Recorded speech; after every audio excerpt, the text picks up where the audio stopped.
Woohoo! Cool. So we are here at a beautiful space in Galway that it was originated in the 80s, right? Yeah, the owner Matteo bought this place sometime in the 1980s, and it's been designated for intentional communities. There's a few other places, but the focus is on this one right now.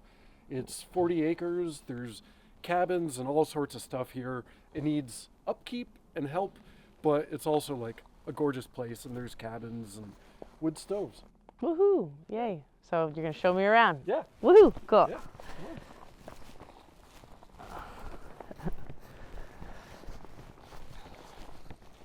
This here is the tool house. It's where, there's a bunch of band saws and table saws, and what's that? A grinder right there. So this is like mostly like different things that people have left over the years that have stayed here? Yep. A lot of tools, water catchment system that's like off right now that usually goes to the garden.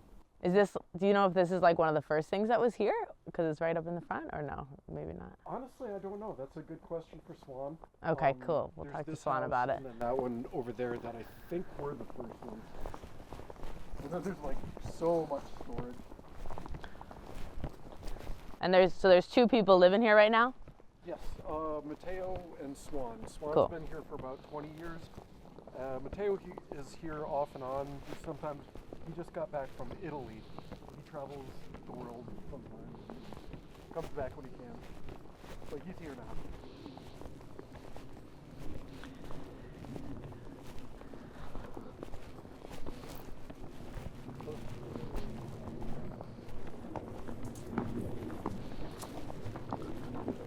So this right here is the garden. It's totally overgrown, but there are raised beds here. And my plan is to come in the spring with a few other people and some rabbits. And the rabbits are going to be put in tractors. And we'll pull them along. The rabbits will eat food or eat all the grass and like basically till for us. And then leave their little rabbit pellets for fertilizer. Nice. Yeah. There are chickens on the property, so there's plenty of eggs.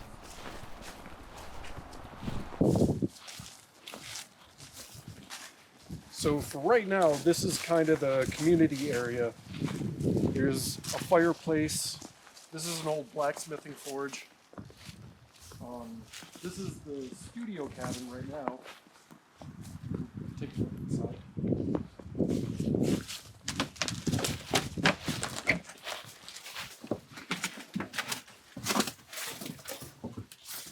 It's a nice little cabin with a kitchen, storage. Wow, awesome. And the fireplace, this is the thing that I have to fix later. I have to scrub this off, get a piece of metal that goes over here, and I have a glue, and then the outside I have to put the yellow on. Then it's all set. Nice. And that's pretty much the only thing that this space would need to be like a livable, warm space. This is like heated. everything. And the glue takes like 15 minutes to dry, so that should be set up tonight. And don't forget about the studio. Yep. And then this is the small studio for now. It's just like a green backdrop. We have lights, we have our microphone. What's the intention mixer. with the studio? Well, sometimes I like to come here and just like play guitar, write music, think of ideas, and use it for like bumpers for like video and stuff like that. Actually, before you guys mentioned this video, I was going to start doing a video and just kind of like get shots of the area, but this works out better. Yeah, cool. Tonight, at some point, I'm setting up a computer, and the jam session that I had last night, I recorded everything so I can come here and mix down like audio and video and stuff like that. Cool. And then there's an upstairs loft, but somebody could stay up there, but I want to turn it into a drum room. Nice.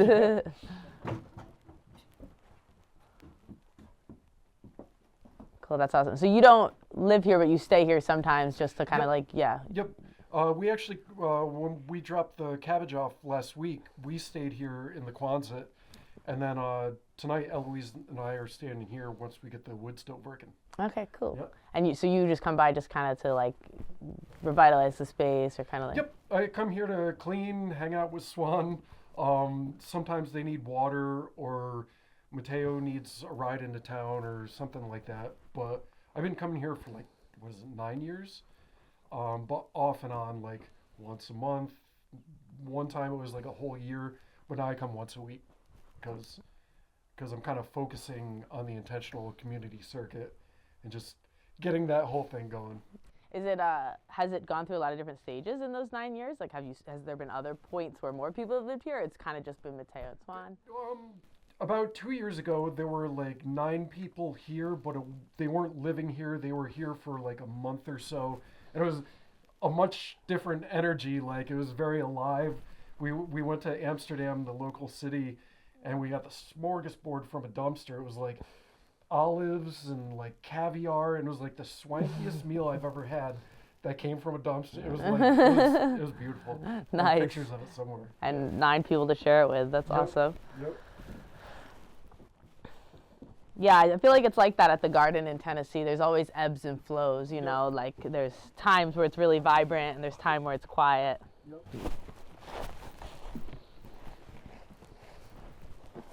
Yeah, that's one of the reasons I wanted to go there early before the actual gathering, is just to get a sense of it in a calm period. Right. Where you can talk to people. You can definitely tell that this has gone through a lot of different waves, though, just from all the things that are accumulated, Yeah. which are a lot of useful things. I'll show you the forge. Wow, that's so cool that there's actually a forge here. Yeah. This is something people... There's a lot of work in cleaning, and there might be an anvil in there somewhere too. And then all these branches need to be cut off. Have you ever seen it being actually used or no? No. It hasn't been used in maybe 15 years. Oh, there's Damn. a cement mixer in there. Nice. There's a lot of people that are so passionate about that, though. There's people that come to the garden in Tennessee all the time, like, you know, just because the idea of being able to actually make those tools feels like it just closes in another gap of like sustainability of like, we can make our own tools. So many people always want to do that. It doesn't look like it would take that much to get this one up and running again. I don't really know how it works, but a little bit of cleaning and trimming, but yeah. Nice. All right, we'll go this way to see some of the mess. Cool.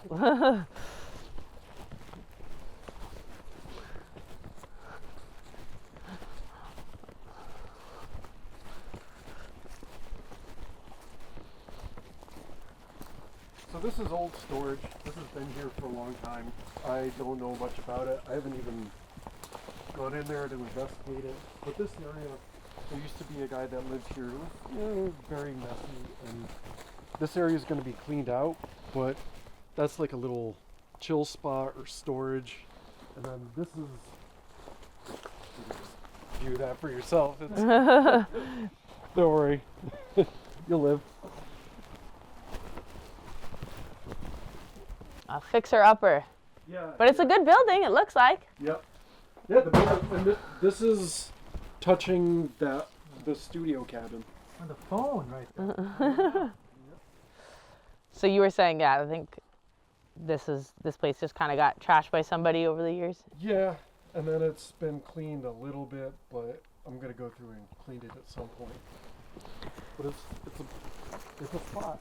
It's a spot. And there is a wood stove in there. That Nice. Yeah, that I feel like a couple people in a motivated day could get that spot like really looking great. This needs to clean up.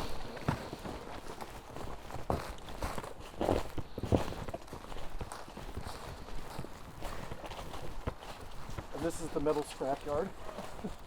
This is what resourcefulness looks like, a pile of trash that you can use at any time. And it really does. It's like, if you value items, you're like, oh, I have to save all this metal, and all, you know, but it's true. It's like, it's valuable stuff. Yeah. You can make a Though rocket that'll stove. never run again. Yeah, You can make a rocket stove. Yeah. Yeah, I see like some good piping all in there too. Is this The piping. tree that has grown through it? Oh my God, that's crazy. Wow, so this has been here a very long time. That's kind of cool.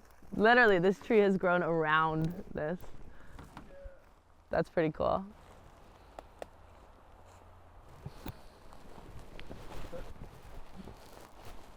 I'll show you the composting plant. This one too. Wow.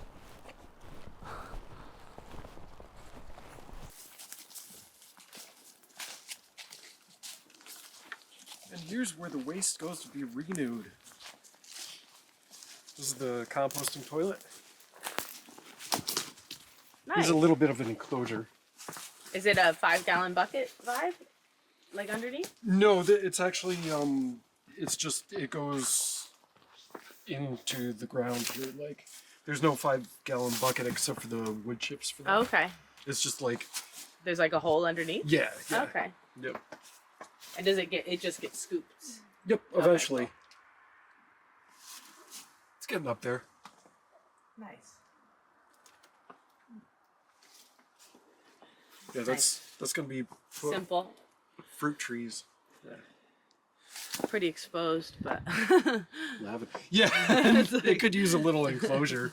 but it works. Maybe some hand warmers.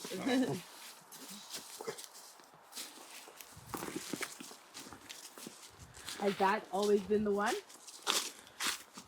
The compost pit? That's the main one. There's another one over near the closet. Okay.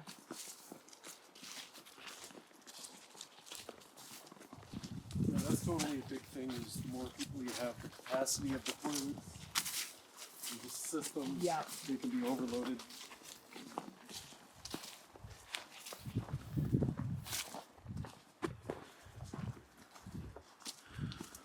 Wow, this building here is crazy. It's got like a real solid base to it. Look at all that. Yeah, Looks like nice wood. I don't know how long this has been here, but that thing right there, there used to be a vulture that lived on this property named Rosie. Wow. She had a broken wing, and the guy who lived in that cabin helped her rehabilitate, but she wouldn't fly away, so she just stayed here, and she'd go up there, and people would go into town and find like meat in the dumpster and let it rot and then feed it to her. But one day, I wasn't here for like a few months, and I came back, and Rosie didn't remember me, so she chased me all the way down the path. I had to get like a stick and like try to like fend her off. Oh It my was god. crazy. That's Yeah, funny. so- She's like a guard vulture of the Yeah, whole vultures are property. good pets. That's crazy. This wood is like my little landmark. When you pass this, you know you're on the path. Yeah. So this is wood storage. This is where all the wood gets This is a stored. good wood storage. Yeah. How it can all be like in different sections like Uh-huh. this. I like it. That's smart. Way to do it. And I want to do something with this frame someday. I'm not sure what. Like a stage or some kind of thing. Bikes. Doors. So much Oh stuff. my! Yeah. That's I crazy. didn't even realize the doors. Enough were- doors for like 20 new houses. Uh-huh. And then windows. I think Swan said that the capacity here, they've had up to like 30 people at a time. Wow. And it's worked out. And is there a well or is it city water? That There's a spring about a mile and a half down the road. There's a creek on the property, and then eventually I'm going to put a 55-gallon sand filter nice. for like water storage, but make it potable. Yeah, hell yeah. That's awesome. And that was a pretty huge water catchment that you had up front. That Yeah. was like at least like 1,000 Yep. gallons or something. Yeah, That's cool. a lot of that's for like garden stuff. So I don't know if it would be totally Right, yeah, potable yeah, from yeah. there. But- And then this over here is another storage place that's a little newer. Oh, I haven't been over there in a while. I missed there. So this summer it was just Swan and Mateo? There wasn't. Actually, this summer it was just Swan. Oh, Mateo okay. was in Italy. And was that garden space like active or not really? Not really. No, it's a lot of work for one person Yeah, of course. to yeah. like do that. One of the reasons I started working for a market garden down the road was to figure out how to grow more produce more simply. Like, you know, what I was doing was broadcasting seeds and letting everything grow, but sometimes when you have a lot of people, you need to like have it organized in a track where it's just easy to pick up and not have to search through it. So that's part of what I'm learning now. This is the closet.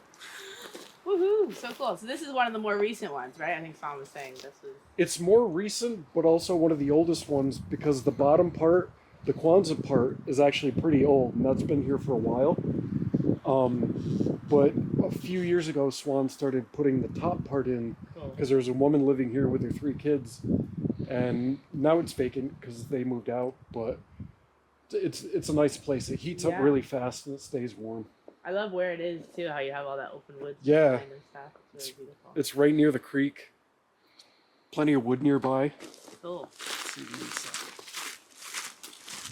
Oh yeah, the creek is Is this where we're staying tonight? Yes. Yay! Cool. And this is Careful. where you guys stayed the other night, right? Yep. It's slippery here. And I fixed this the other day. It wasn't latching, and it would just keep doing that the whole time, so we put a brick in, but I fixed it. Nice. Welcome to the closet.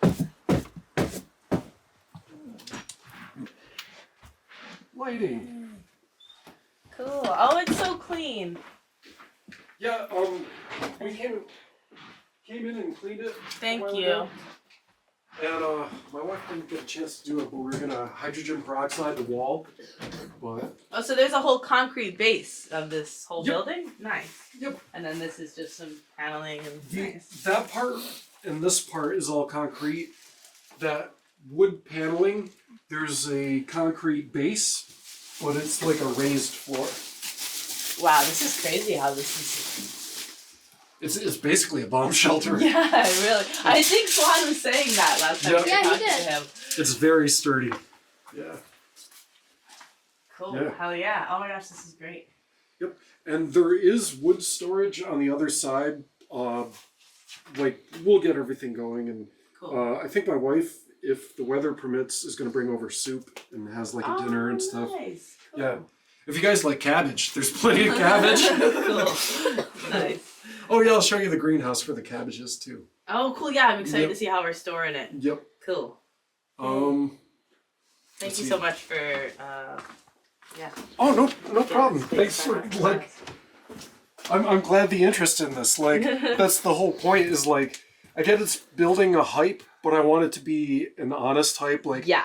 yes, there's garbage everywhere, but cleaning up garbage and putting it into places, then it becomes a useful tool Yeah, and a like exactly. material. So Exactly. It's like it's just pieces of a puzzle that Yep. just need to be put together and loved, you know?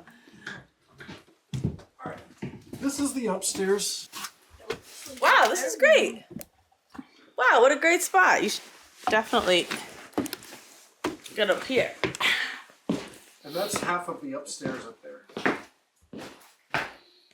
It's like that goes to here, and then there's that outside part that goes over there. Amazing. Because I didn't get to see the outside. This is fun filming like this. Oh, Julia got me this nice tripod.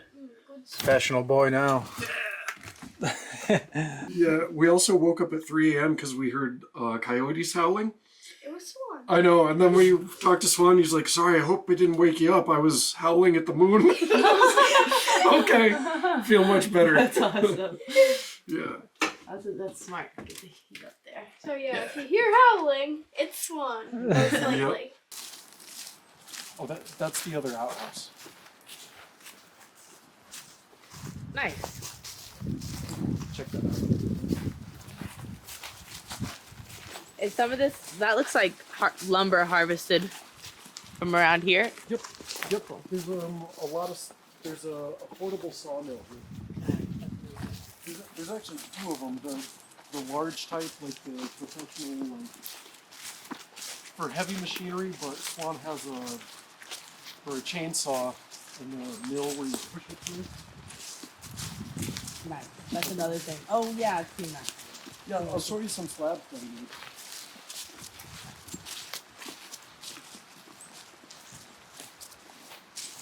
Cool. Another wood stove. There's so many wood stoves here. Yeah.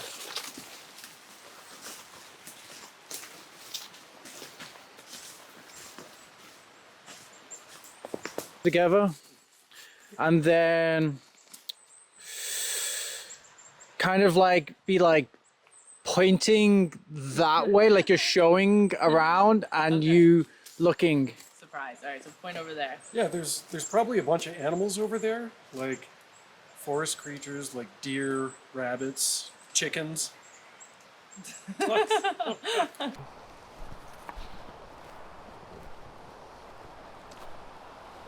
This is the bathtub. Luxurious. Yeah. It actually used to be built up and have a fireplace under it with the pipe, but not anymore. Wouldn't it be too hard to get it going again? This creek is beautiful. Yeah. So, Frenchman's Creek.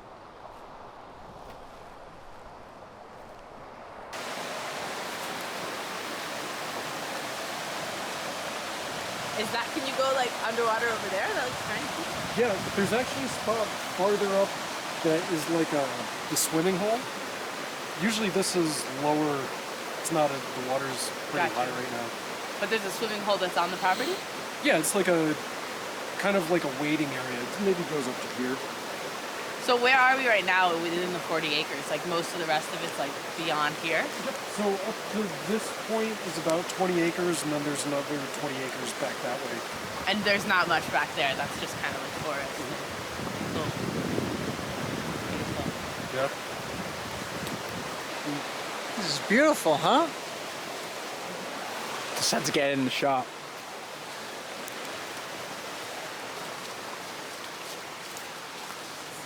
Okay, we're on very low battery.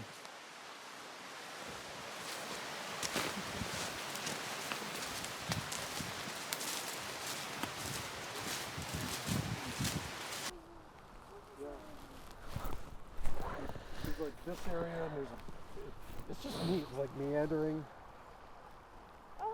Wow, it's Those are beautiful. beaver dams right there. Wow, this is such amazing water on this property. That's when we fixed actually when Zephyr was here. Yeah. I didn't even see the beaver dams last time we were here. Or the beaver houses. right here, a beaver dam?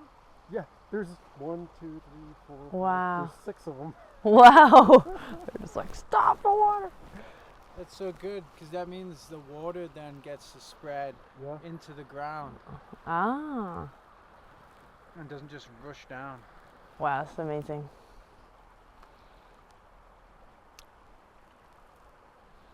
And we got blue skies again. I'm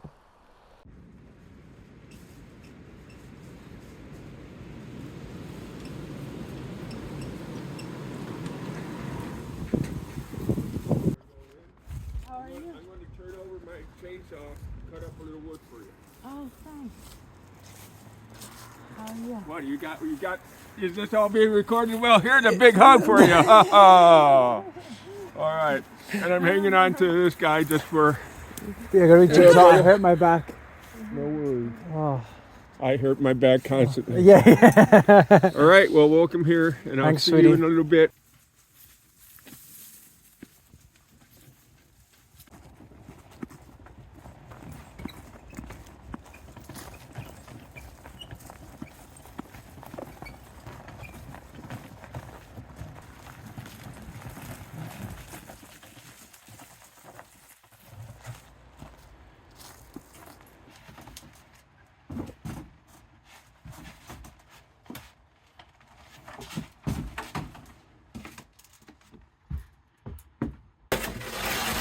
Some cardboard here can help to get the fire going.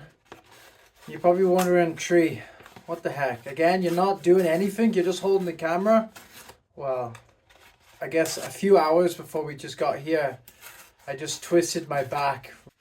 Thank you, Julia, for doing everything.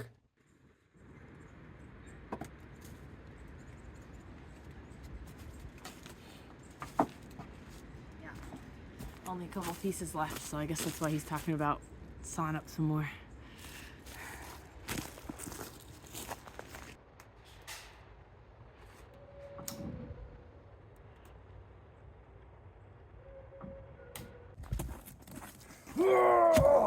If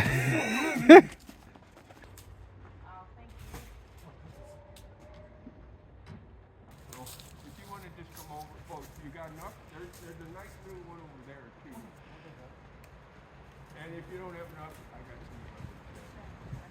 some. Yeah, you should.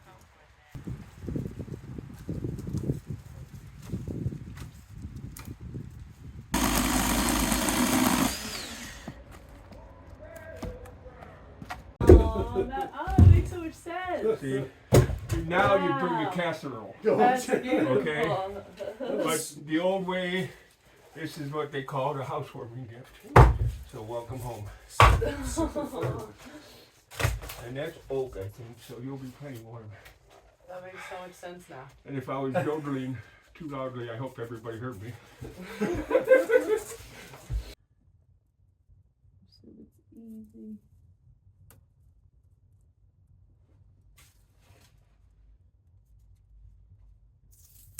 I really love Swan. Makes me feel really welcome.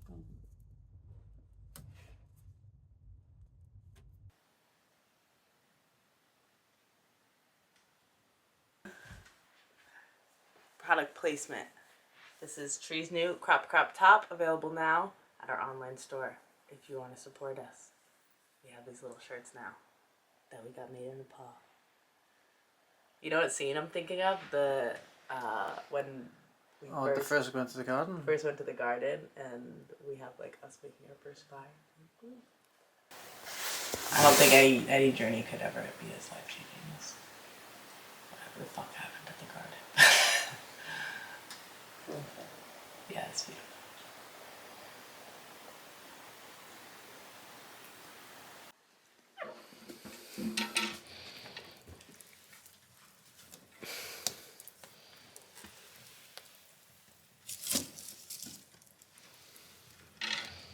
That's good. Now spin me around.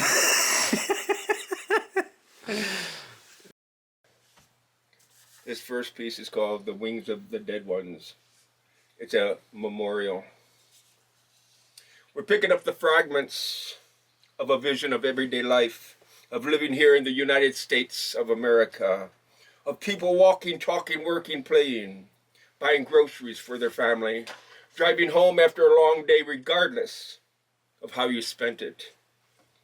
Is this not a fragment of a vision of our everyday existence? We're picking up the fragments of these visions that were swept away by this malignant disease that is this social addiction to deadly weapons and firearms and the bloody pain it leaves flowing mournfully in its wake. We're picking up the wings of the multitude of people killed each day, week, month, and year. Too many to name, but they all too deserve the same active acknowledgement. For Amadou, murdered on his doorstep while reaching for his wallet, 39 bullets to take him onto his death. Pick up the wings. For Eric Gardner, strangled and suffocated onto his death for selling loose cigarettes on a New York City street. Lift up the wings. For George Floyd, whose neck was knelt upon, crying for his mother, unable to breathe, regardless of whatever may have happened in that store. Was it truly worth his death? I say raise up the wings. Raise up the wings for Breonna Moore, who was gunned down in her own home, her own apartment, a no-knock warrant in hand or pocket, vehemently issued at the wrong doorstep.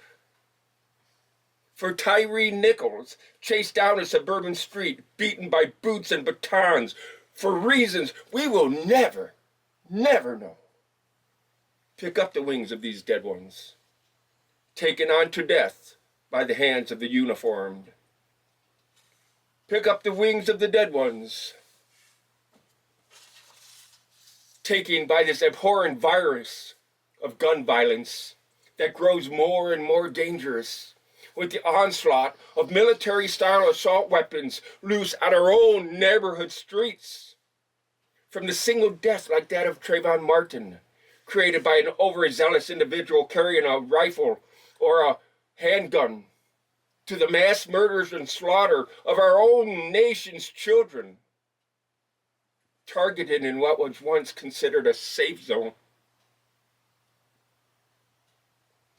within the halls and classrooms of the schools and universities in which they attend, or of the folks coming in and out of the grocery store, heading to their cars in the parking lot, or the concert goers of those only wishing to go and take in a movie at the local cinema. Pick up the wings of these dead ones. For is it truly enough to only say their names? Or are we to achieve more by lifting up the wings of these dead ones? For those individuals that went to their place of worship to be gunned down in their mosque, their synagogue, or their church, inside praying or observing some aspect of their own individual religion. And what does it mean when I say lift up the wings of these dead ones? It only means to lift off the burden of these tragic deaths from the altar of social sacrifice and raise them to a place in human history where we shout and scream, no mas, no more, no mas, no more. And still gunshots are heard echoing through the night. And in our memories we hear grown men in the throes of fatal blows crying out for their mothers. In our empathy we can hear the children weeping and wailing, blood flowing on their classroom floors, taught to hide in the cloakrooms, bathrooms, and bookshelf closets. I weep as I watch these students and parents of all ages from all around the nation rallied in the streets of Washington, D.C. under the banner of March for Our Lives. I wept about the fact that the youth of this nation must think about gun violence and taking of a friend's life in the instant of a gun that is fired. So I suggest that lifting up their wings only means making your voice be heard and your marches to be seen in peaceful protest against these gun lobbyists and weapon manufacturers and the politicians that fill their re-election coffers with their blood money. Woo! I say pick up the wings of the dead man. Lift their wings up. Raise them up. So their deaths don't just end up as a number in a statistic column. Raise them up so they become symbols of how far our society still must grow, still must learn, still must change.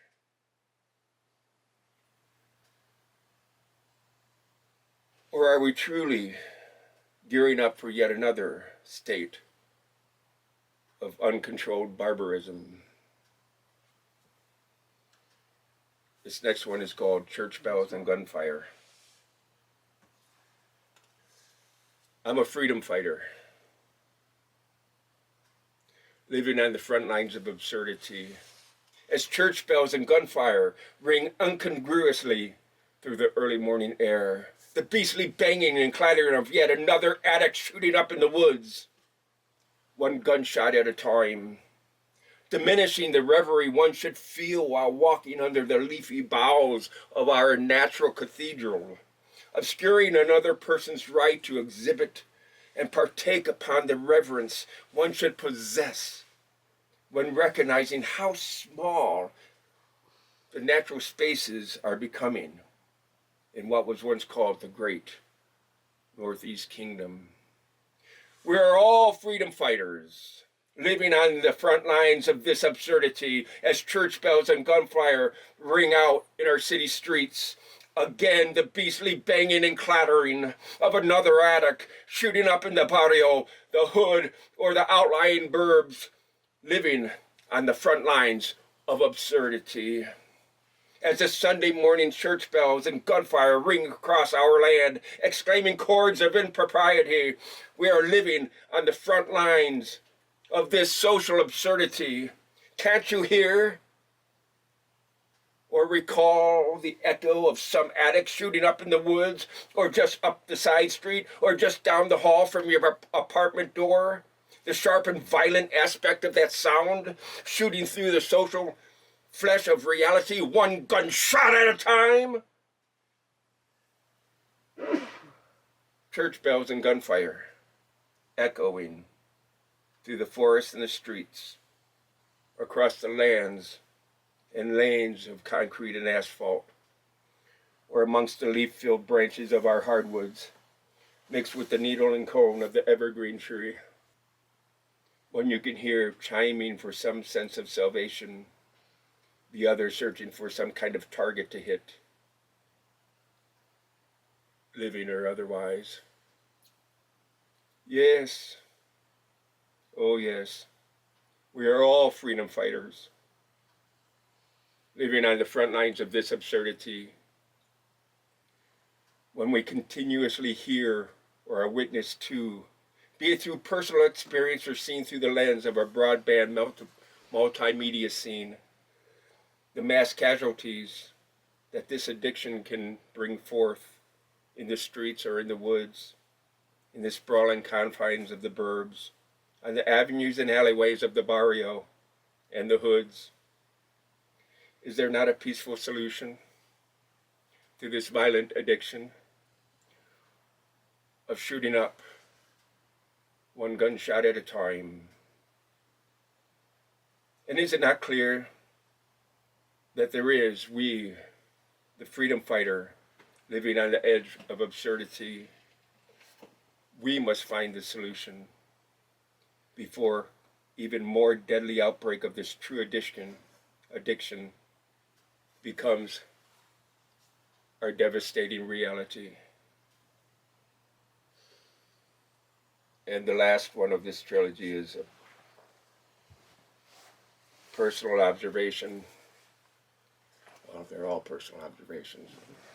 This one's a little closer to it. They're called Until They Weren't. You see, I grew up in a farmhouse filled with guns and rifles in the closet, revolvers in the drawer, rifles in the closet, revolvers in the drawer. That is, until they weren't. Kept there until they weren't. 8 holes in the kitchen ceiling of the freshly refurbished walls, one slug reflecting off the refrigerator wall, leaving a dent, reminding everyone living under that roof who really ran the show in that household. And yet, when one asked the question, who controlled who? Was it the gun or the man firing it? The gun or the man firing it? I would say it's the whole lot of both. The man enamored with his firearms, bought so easily in the over-the-counter top, open market, no background checks, freely bought and paid for, and still, I'm not so confident that even if there was such a thing as a background check back then, it wouldn't have stymied the old man's ability to go and gather all the guns he wanted with a grin, a laugh, and that you betcha kind of smile. And sure, there was a time in my life I thought I packed all these memories away, very often with a success. And yet, there they are, reawakened within the recesses of my mind, left to dwell that semi-dormant state until they weren't. These memories dwelling within a semi-dormant state until they weren't.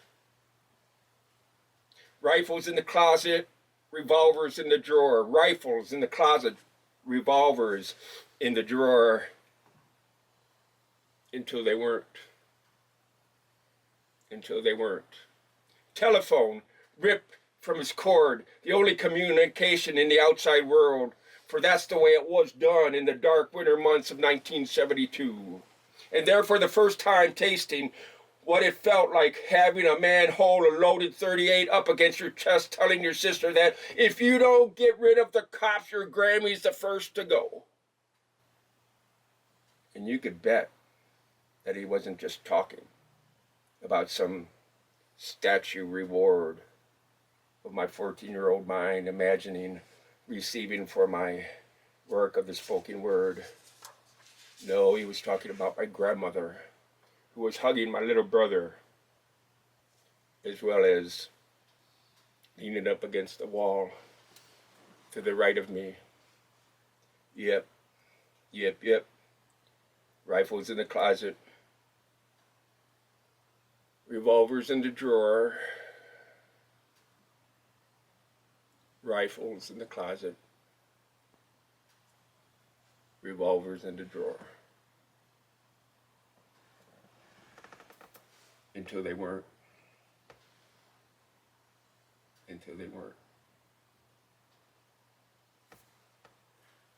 That's the trilogy.